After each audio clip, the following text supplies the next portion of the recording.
Hoje vamos começar o programa falando da campanha Dezembro Laranja. A campanha busca conscientizar a população sobre a importância da prevenção e do diagnóstico precoce do câncer de pele. O câncer de pele é o tipo mais frequente no Brasil, segundo o Instituto Nacional do Câncer. Para nos ajudar com esse tema, recebemos o médico dermatologista Antony Petterman, preceptor da Residência Médica de Dermatologia do Hospital São Lucas da PUC-RS e membro titular da Sociedade Brasileira de Dermatologia. Bom dia, doutor. Bom dia, Paulo. Tudo bem? Tudo bem, seja bem-vindo ao Saúde RS. Obrigado pelo convite. Doutor, o câncer de pele é o tipo mais comum, sendo responsável por cerca de 30% de todos os diagnósticos no Brasil, segundo dados do Ministério da Saúde. Quais são as causas desse aumento desses dados? Então, eu acredito que a gente tem múltiplos fatores. Um deles é o diagnóstico em si. A população vivendo cada vez mais, porque o câncer de pele a gente sabe que ele tem um risco maior de acontecer conforme a pessoa vive mais anos de vida. Então, a gente tem uma incidência maior dele em populações da terceira idade. Então, com a população envelhecendo mais e estando exposta mais anos à radiação solar e a múltiplos outros fatores, a gente tem um risco maior de desenvolver câncer de pele. Então, esse seria um dos fatores que eu acredito de colocar mais importante em por que a gente está vendo esse aumento. E outro que eu diria é um pouco mais de diagnóstico, que antes talvez não se diagnosticasse tanto e não se tratasse tanto como a gente consegue tratar hoje. E quais são os tipos mais comuns? Então, a gente tem duas categorias principais de câncer de pele. A gente vai ter o lado dos carcinomas e o lado do melanoma, que é um pouco mais raro, mas é bem mais grave. Então, os carcinomas são a maioria dos cânceres de pele. Dentre eles, a gente tem dois tipos principais. Os carcinomas basocelulares, que a gente chama de CBC, e os carcinomas espinocelulares ou escamocelulares, que seriam os SECs. O CBC, ele tem um comportamento maligno, isso é bem importante colocar, porque às vezes os pacientes chegam dizendo, eu já tive um câncer de pele, mas não era maligno. E aí trazem um laudo para a gente vê ali um carcinoma basocelular. Então, ele é um câncer maligno mesmo, mas ele tem um comportamento geralmente agressivo apenas na pele. Ele não costuma ir para outros órgãos, se espalhar, fazer metástases, mas ele precisa ser tratado, porque ele vai sendo localmente agressivo e maligno. E aí a gente tem os SECs, que tem uma chance um pouco maior de espalhar para outros sistemas, para outros tecidos do corpo, então para metastatizar, mas que geralmente também é maligno apenas na pele. Do outro lado desse espectro, a gente tem os espectro não, porque são tumores de linhagens diferentes, mas dentro dos cânceres de pele a gente tem os melanomas. Os melanomas, eles são bem mais perigosos e mais agressivos. A gente tem vários tipos de melanoma. Eles acontecem tanto nas pessoas de pele branca, ou de pele negra, ou de pele morena. E ele acontece principalmente em pessoas a partir de um certo tempo de vida, mas ele pode acontecer em pacientes jovens e até em crianças. Então, a gente tem um cuidado muito especial com ele, tá?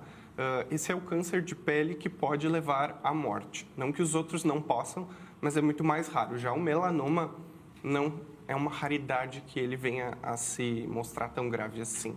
Então, por isso que a gente fala de todos os cânceres de pele, mas o melanoma, com certeza, é o que a gente mais tenta identificar o quanto antes para poder tratar ele numa fase bem inicial. Doutor, quando uma pinta é sinal de alerta? Então, a gente tem a nevogênese, que seria a pele da gente produzindo pintas novas ou até crescendo as que já existem até os 30, 35 anos.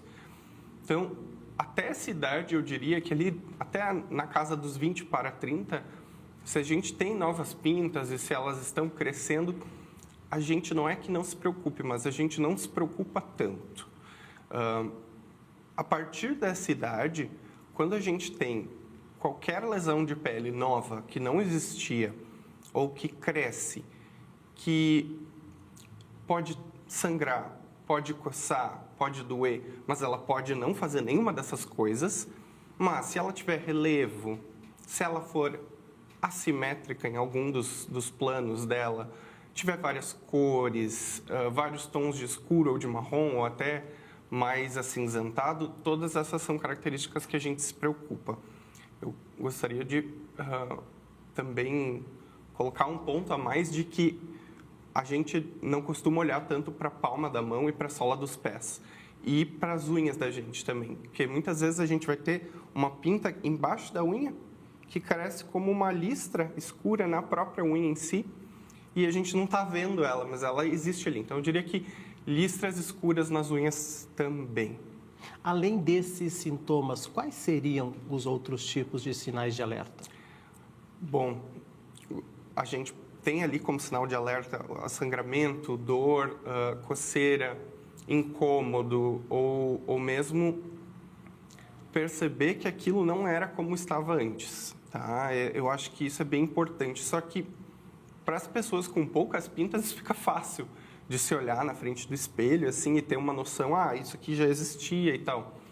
Mas eu brinco com os pacientes que a gente não tem olho na nuca, então por mais que a gente tenha alguém que more com a gente, consiga ver as nossas costas e tudo mais, a outra pessoa ela não vai ter um olhar tão crítico, provavelmente, ao que ela está enxergando ali. E aí a gente tem aqueles pacientes que têm centenas de pintas, e aí, nesses casos, fica muito mais difícil da gente saber o que já existiu ou não, e a gente acaba precisando ter um segmento muito mais frequente com esses pacientes. Doutor, e quando é a hora de buscar ajuda médica? Então, Paulo, a gente recomenda que se faça uma revisão de pele anual, tá? Que eu acho que é uma coisa bem interessante, porque a gente fala muito de exames de rotina, de screening, de check-up mesmo. E o check-up dermatológico seria uma vez por ano, da gente fazer uma revisão de toda a pele e registrar eventualmente algum sinal que a gente queira acompanhar para ver se ele vai se comportar de um jeito estranho e precisa de biópsia, ou se ele é tranquilo e a gente pode manter ele e ficar só observando e mais tranquilo. Mas, pontualmente, assim, por alguma situação, fiquei na dúvida ou na suspeita ou preocupado, já é um bom indício de que seja a hora de procurar. E quanto antes, melhor, né? Porque eu acabo recebendo pacientes assim, eu achei que era um pelinho encravado. Aí já faz 2 anos, aí a gente já tem uma lesão grande, que a cirurgia fica uma cicatriz muito maior, mais difícil de cuidar. Então, quanto mais cedo a gente olhar, então, idealmente, seria a gente ver antes de acontecer, né? Então, ter um exame anual de rotina da pele da gente.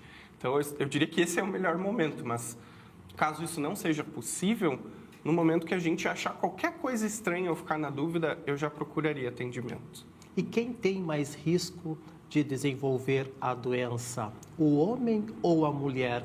A cor da pele influencia? Perfeito.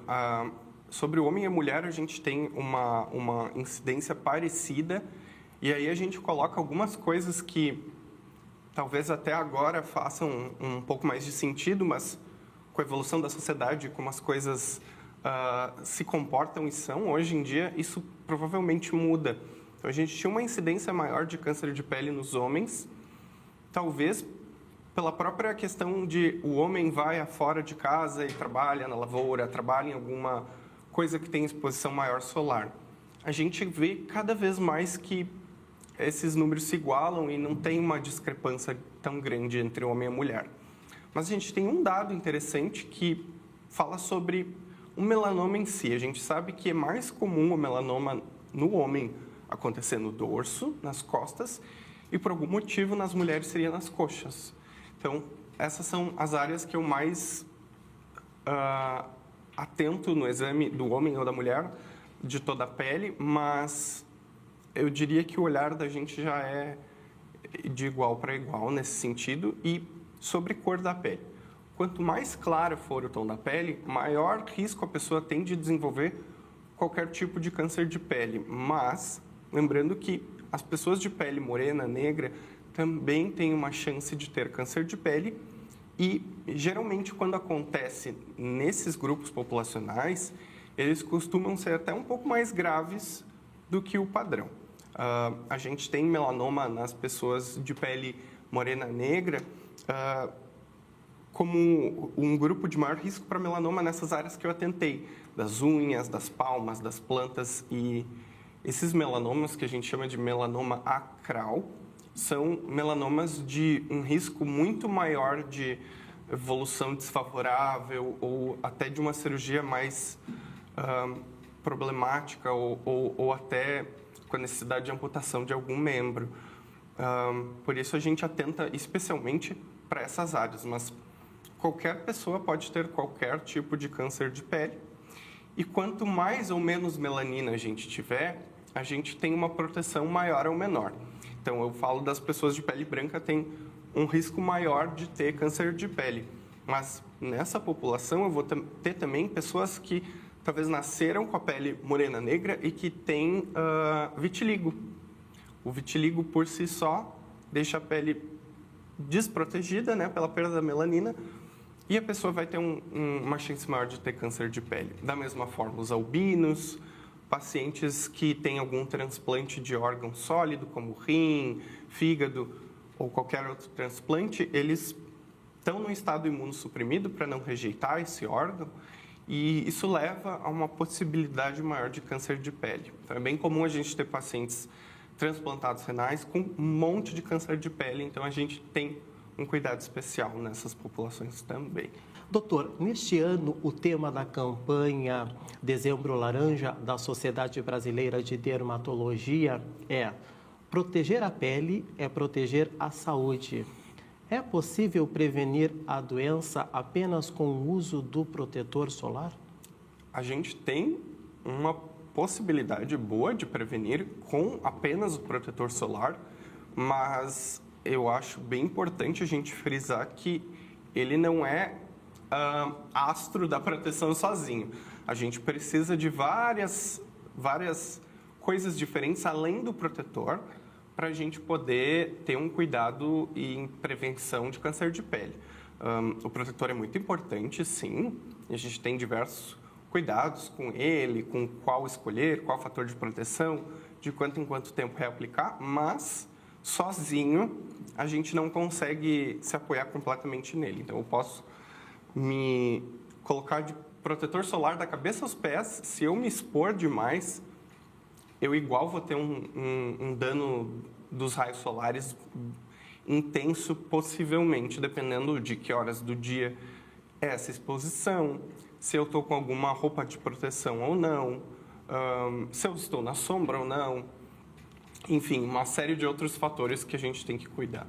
Além do uso do protetor solar, quais seriam as outras dicas de prevenção? Perfeito. Então, Paulo, a gente teria como dicas de prevenção evitar o sol de rachar, que eu digo, que é aquele sol ali das 9, 10 da manhã até as 3, 4 da tarde, porque esse é um horário com uma radiação solar mais intensa, digamos assim, em que a incidência dos raios UVA, UVB e outros desse espectro são mais fortes sobre o planeta no geral e a gente como consequência aqui.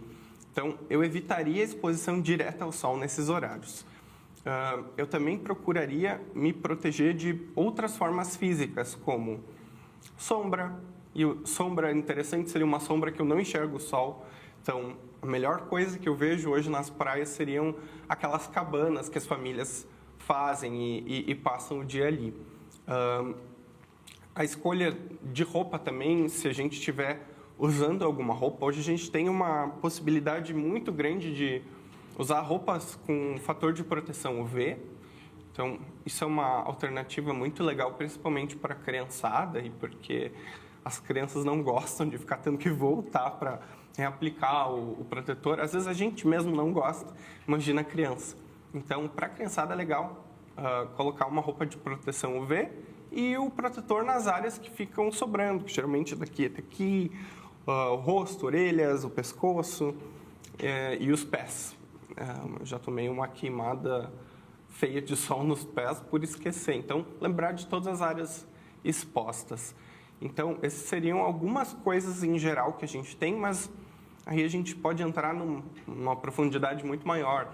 A gente tem medicamentos, não exatamente medicamentos, mas suplementos fitoterápicos que aumentam a proteção solar. Então, seria como um protetor solar de tomar, além do de passar, dentre uma série de outras coisas que a gente pode ajustar mais para ter ainda mais proteção. Dr. Canto, obrigado pela presença aqui no Saúde RS. Obrigado.